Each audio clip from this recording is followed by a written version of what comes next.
There are a lot of factors that have fueled these rate increases, which have been allowed to grow year after year. But state mandated programs, they play a role here. The biggest of those, Mass Save, which was set to get even bigger by 25% this year to $5 billion. Well, tonight, state regulators have said that's just too expensive right now. The primary driver behind these increased rates is the Mass Save program. It's a topic Michael Ferranti knows well. He served on the State Energy Committee advising utilities on the Mass Save plan since it began in 2008. I'm not surprised by the outrage. What I am surprised about is the lack of involvement with lawmakers who passed these aggressive climate bills. Should have been paying more attention to the impact of those laws. We've shown you how gas and electric bills have exploded, fueled by runaway delivery charges in Massachusetts. Just since 2023, Eversource electric delivery rates are up 33.5%. National Grid up 32%. Unitil up 31%. In the same 2 years, gas delivery rates have risen just as fast, 30 to 38%. One of the biggest drivers of these rate hikes, state-mandated programs, especially Mass Save, which was set to grow this year from $4 to almost $5 billion. How much conversation was there, if any, around affordability?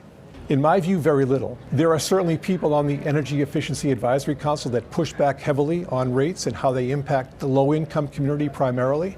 But in general, there was not a lot of discussion about the actual rates and what would happen to them at this point in time. Ferranti represents the oil and propane heating industries on the committee, so he does come at this with a point of view. In a push to cut the state's greenhouse gas emissions, Mass Save will no longer help pay for new oil or gas heaters, only weatherization and electric heat pumps. But electricity in the New England grid is still mostly generated by power plants burning natural gas. So consumers are paying for something that is really not clean yet. These programs actually save us money, not just if you take advantage of the program yourself, but, by lessening energy use overall. Environmental attorney Kyle Murray serves with Ferranti on that State Energy Efficiency Advisory Council.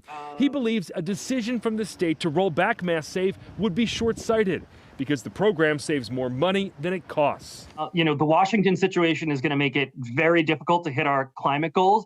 That doesn't mean it's not worthy to still be working on them, though. Mass Save has not been without its problems. I keep getting assurances from Mass Save that the check is in the mail, only the mail never comes. I've shown you long delays for rebates, bounced checks, a call center not taking calls, but Massachusetts' climate goals are rapidly getting steeper. From a 25% reduction in emissions in 2020 to 50% by 2030, on our way to an 80% drop by 2050. Big cuts, which supporters say requires big investment. The governor seemed open to looking at other ways to pay for it, but defended Mass Save. It saves people a lot of money. I'm happy to have a look at that in terms of, how it's working right now, in terms of the money coming in.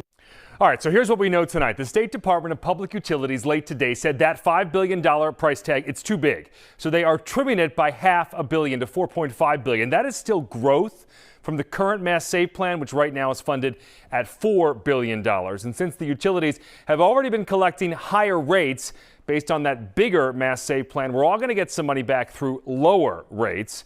We'll know how much and how exactly that will work in the coming But Ben, let's talk about what's immediately in front of us. I mean, today's the last day in February. Obviously, tomorrow's the first day in March. There was news today around those temporary bill reductions. That's right. DPU also issued a number of orders for the 5 main gas companies in Massachusetts. They had told them all last week to find a way to reduce customers' bills after this cold winter in both March and April. Well, all the gas companies in our area said they would drop bills by about 10%.